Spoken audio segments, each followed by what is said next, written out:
ارشاد فرمایا جو اللہ سے ڈرے اللہ اس کے لیے راستے کھول دیتا ہے اور اللہ اس کو وہاں سے دیتا ہے جہاں سے اسے گمان بھی نہیں ہوتا۔ وَمَن يَتَوَكَّلْ عَلَى اللَّهِ فَهُوَ حَسْبُهُ، اور جو اللہ پر بھروسہ کرے اللہ اس کے لیے کافی ہو جاتا ہے، اس کی ضروریات کا وہ خود کفیل ہوتا ہے اور اس کے کام اس کے ذمہ کرم پہ ہوتے ہیں، کو ہو کے دیکھے اس کا۔ تو جو اللہ سے ڈرے اللہ اس کے لیے راستے بناتا ہے۔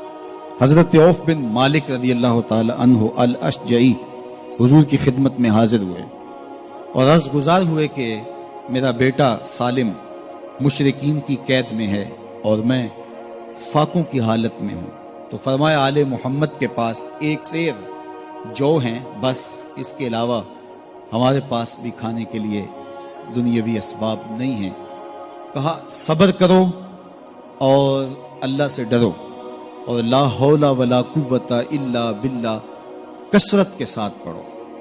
یہ ایسا وظیفہ ہے، ایک حدیث پاک میں آتا ہے کہ یہ 99 بیماریوں کا علاج ہے، اس میں سب سے کم درجے کی بیماری ہم اور غم ہے، یہ دکھوں کا مداوع ہے، مشکلات کا علاج ہے، اور یہ وظیفہ میرے حضور نے بتایا۔ حضرت ابو ذر غفاری رضی اللہ تعالیٰ عنہ کو حضور نے 5 چیزیں بتائی تھی، ان میں سے 5ویں چیز یہ تھی کہ ابو ذر کثرت کے ساتھ لا حول ولا قوت الا باللہ پڑھا کرو۔ فرمایا عرش الہی کے نیچے ایک خاص خزانہ ہے، یہ وظیفہ وہاں سے آیا ہے، یہ زندگی میں معمول بنا لو، جب پھنس جاؤ مشکلات میں آ جاؤ تو لا حول ولا قوت الا باللہ پڑھو، اللہ راستے کھولے گا۔ تو حضور نے 3 چیزیں فرمائی، اللہ سے ڈرو، صبر کرو اور کثرت کے ساتھ لا حول ولا قوت الا باللہ پڑھو۔ وہ فرماتے ہیں کہ میں یہ عمل شروع کیا، ابھی گھر میں بیٹھا ہی تھا کہ دروازے پہ دستک ہوئی، تو میں اٹھا کہ دروازہ کھولوں دیکھوں کہ کون ہے، تو دروازہ کھولا، دیکھا میرا بیٹا کھڑا ہے اور اس کے پیچھے 100 اونٹ کھڑے ہیں۔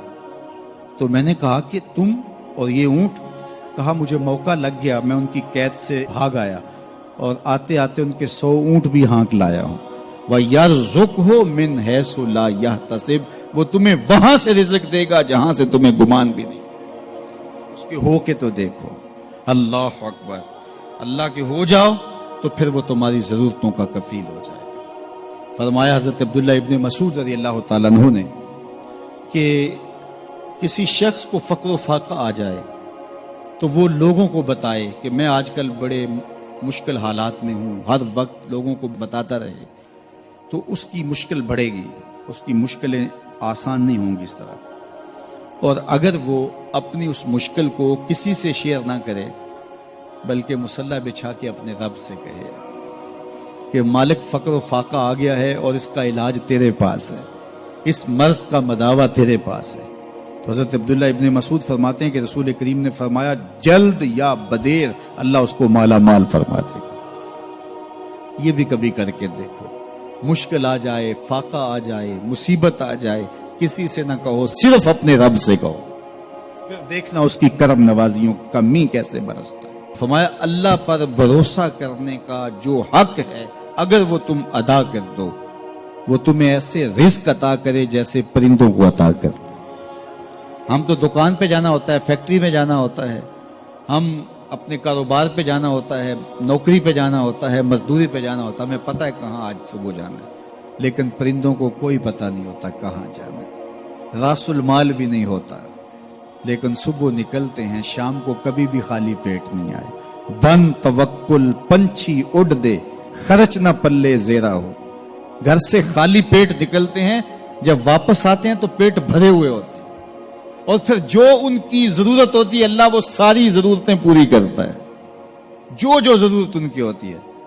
یہ شیر کتنا گوشت کھاتا ہے اللہ روز اسے دیتا ہے، یہ ہنس روزانہ سچے موتی کھاتے ہیں، اور آپ مارکیٹ میں لینے جائیں لاکھوں روپے لگا کے تولے ماشے کے حساب سے آپ خریدتے ہیں، پھر بھی آپ کو یقین نہیں ہوتا کہ یہ سچے ہیں یا 2 نمبر ہیں۔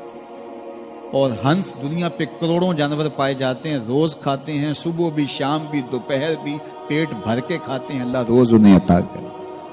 کہا اس پہ بھروسہ تو کر کے دیکھو، وہ تمہاری ضرورتوں کا کفیل ہوگا، اس پہ بھروسہ کرو گے وہ تمہیں وہاں سے دے گا جہاں تجھے گمان بھی نہیں ہوگا۔ یہ چھو منتر جادو ٹونا ہر وقت عاملوں کے پاس بھاگے پھرتے ہیں اور وہ انہیں جو ہے وہ غلط سلط ٹوٹ کے ٹونے بتاتے ہیں اور وہ کرتے رہتے ہیں. عجیب لوگوں کے نفسیات ہوتے ہیں, صبح سے لے کر شام تک اسی چکر میں رہتے ہیں اور پھر ساری زندگی ان توہمات سے نکل ہی نہیں پاتے. اللہ نے تمہیں پیسے دیے ہیں, نئی گاڑی تم نے خریدی ہے, چھوٹے بچے کا جوتا کیوں باندھ دیا آگے تم نے؟ جوتا باندھنے سے اگر یہ ایکسیڈنٹ سے حادثے سے گاڑی بچ سکتی ہوتی ہے تو پھر پاکستان کے جتنے پی آئی اے کے جہاز ہیں سب پر باندھ دینا چاہیے, سب پہ جوتے لٹکے ہوئے ہوں. عجیب تم نے فلسفہ تراشا. کسی نے جو ہے وہ کالی رنگ کی پٹی باندھ دی نیچے, اس سے اس کو نظر نہیں لگے گی. گھوڑے کے پاؤں کے نیچے جو کھری لگی ہوئی ہوتی ہے کچھ لوگوں نے اپنے گھروں میں وہ باندھی ہوئی ہوتی ہے کہ اس سے ہمارے گھر کے اندر کوئی مصیبت نہیں آئے گی, کوئی تکلیف نہیں آئے گی. کسی نے ہنڈیا اپنے گھر کے اوپر الٹی رکھی ہوئی ہوتی ہے, یہ ہنڈیا بچا لے گی. اور میاں ہنڈیا کیا بچائے گی تجھے؟ اللہ کے قہر سے کچھ نہیں بچا سکتا. جب تمہارے اوپر کوئی مصیبت نازل ہونی ہے تو کچھ نہیں بچا سکتا. اگر بچنا چاہتے ہو تو پھر اللہ سے استغفار کرو, اللہ تعالیٰ کی تسبیح کرو, اللہ کی تحلیل کرو, میرے حضور پہ درود پڑھو, پھر دیکھنا کہ مصیبتیں ٹلتی ہیں یا نہیں ٹلتی. تو یہ خام خواہ کے رکیے اور یہ عامل لوگ جو ہیں ان کا تو کام ہی یہی ہے. ان کا کام چلتا ہے لوگ ذوف الاعتقادی میں مبتلا رہے ہیں اور یہ کہہ دیتے ہیں کہ آپ کے خاندان میں ایک منحوس عورت ہے, یہ اس کا کیا ہوا ہے, تو کوئی نہ کوئی منحوس تو پہلے ہی انہوں نے طے کر رکھی ہوتی ہے, فوراً ذہن وہاں جا کلک ہو جاتا ہے. اس کا نون سے نام شروع ہوتا ہے, اس کا کاف سے نام شروع ہوتا ہے, اس کا جیم سے نام شروع ہوتا ہے, تو پورے خاندان میں کسی کا نام کاف نون یا جیم سے تو شروع ہوتا ہی ہوگا, یا دوستوں میں, تو فوراً ذہن جو ہے ادھر منتقل ہو گیا. اب یہ بابا جی نے بتا دیا ہے, ہاں ہاں ہاں اس نے یہ بات کی تھی, کچھ باتیں یاد آنے لگی, اس کاف سے شروع ہونے والے نام کے ساتھ نفرت پیدا ہو گئی. اس بابے نے نفرت کا کاروبار کیا ہے. اس نے تو 100 روپے 200 روپے لے لیے لیکن دو انسانوں کے اندر نفرت ڈال دی. اس کا گریبان کل قیامت کے دن پکڑا جائے گا. ان ملنگوں کے پاس, ان ذوف الاعتقادی کو پھیلانے والوں کے پاس کبھی نہ جاؤ.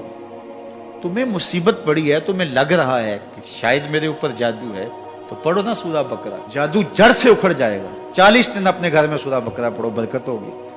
کہتے ہیں مولوی صاحب 40 دن تو نہیں پڑھی جا سکتی, 2.5 پارے, ہمیں کوئی تعویذ ہی کر دیں.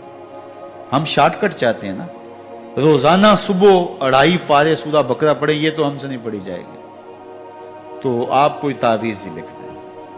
کاروبار میں برکت نہیں, میں کہتا ہوں پڑھو نا سورہ واقعہ, 3 رکوع ہیں, برکت ہوگی. ہم کہتے ہیں ہمیں تعویذ ملنا چاہیے, بس وہ ہم گلے میں رکھ لیں, بٹوے میں رکھ لیں, پرس میں رکھ لیں, اور ہمارا کام ہو جائے, ہمیں کچھ بھی نہ پڑھنا پڑے.